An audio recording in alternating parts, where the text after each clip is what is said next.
My correction of Suspicious Observers video a couple of days ago really seems to have hit a raw nerve.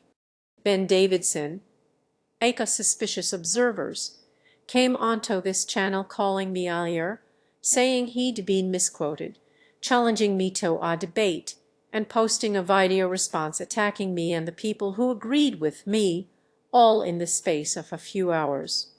But apparently potholer54 misunderstood, and he has thousands of very angry and full-mouthed commenters who are really mucking this up. I made a request to debate him, but, as always, he probably will not answer. Actually, I answered immediately, Ben. I replied to your post within an hour of you posting your request. I even told you the time that you can reach me at home and said any date after Tuesday would be fine. I also pinned my response to your post so it wouldn't get buried. It's been 3 days now and I still haven't heard back. There seems to be a fair bit of confusion about what actually was said. No, there was no confusion at all about what was said. In other words, what you said, because I posted your video exactly as you made it. It appears that it's very possible that there was either some selective editing or intentional lying about what was attempting to be said. It appears it's very possible. Well, either there was selective editing or there was, and if there was, then by all means point it out. For the first half of my video, I played your video exactly as you posted it, in chronological order and without a single change. I didn't edit a second of it.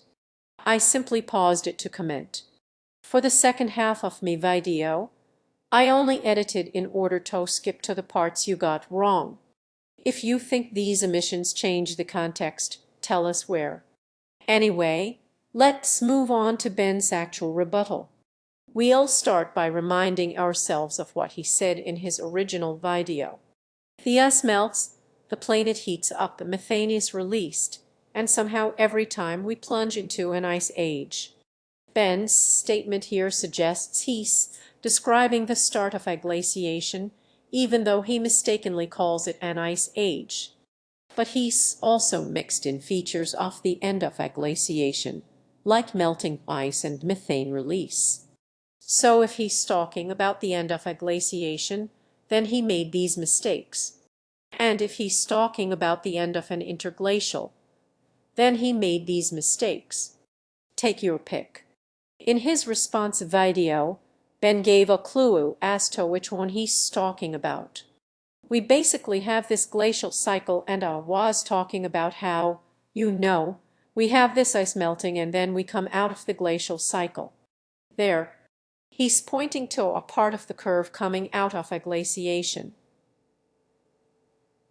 So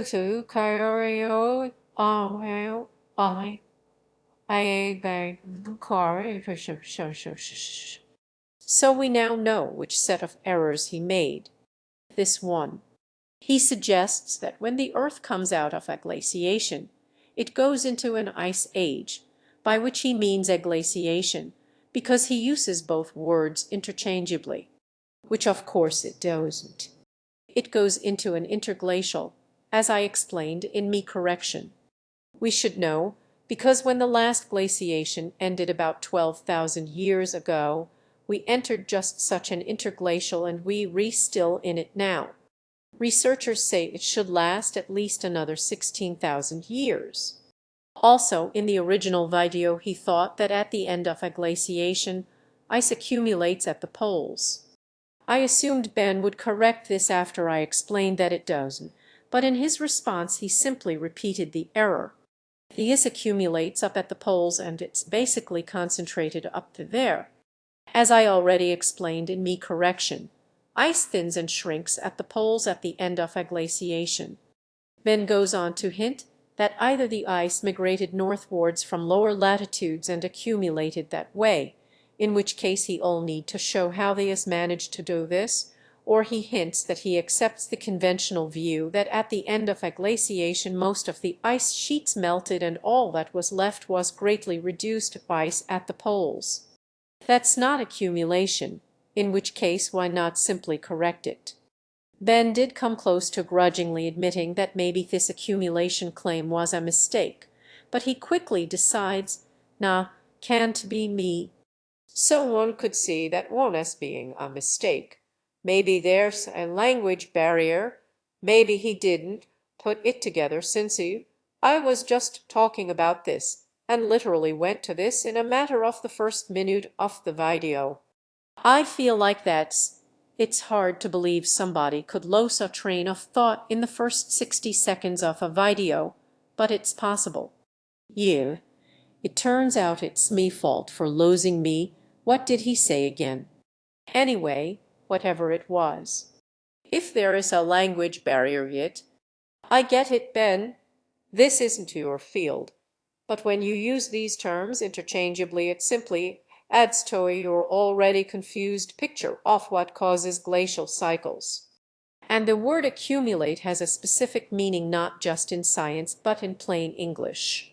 It means to acquire an increasing quantity, as in the poles do not acquire an increasing quantity of ice at the end of a glaciation. I never thought I'd say these words, but take a tip from John Travolta.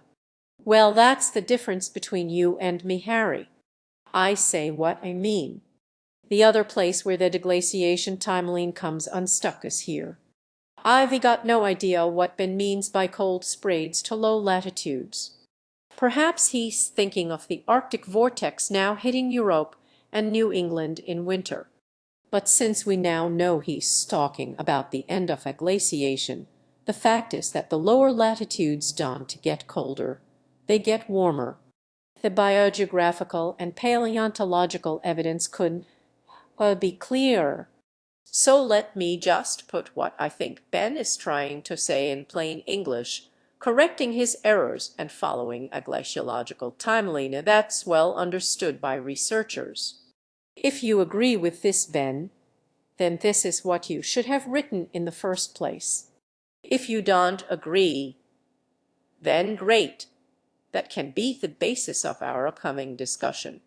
The debunking video of this video seemed to suggest that I was saying the mainstream articles suggested an ice age was coming. Actually, I played the clip where you suggested this. You just been describing the process by which the Earth could be plunged into what you call an ice age, by which you mean a glaciation, and then you say this. Just this month we learned that part of that process may include that extra cold fresh water creating a stratification in the oceans. And as I pointed out, that's not part of the process towards a glaciation. And the paper you cite makes no mention of that. Attempting to make everyone think that I deliberately misled folks about these articles when I specifically said that none of them individually believes an ice age is coming or anything other than global warming. And in fact, it played the clip where you say that. Here it is again. There, a bit of a circular problem here where everyone is finding signals of cold but exclaiming that all the other factors will overcome it to still warm the planet. Nobody is listening to the other group saying the exact same thing.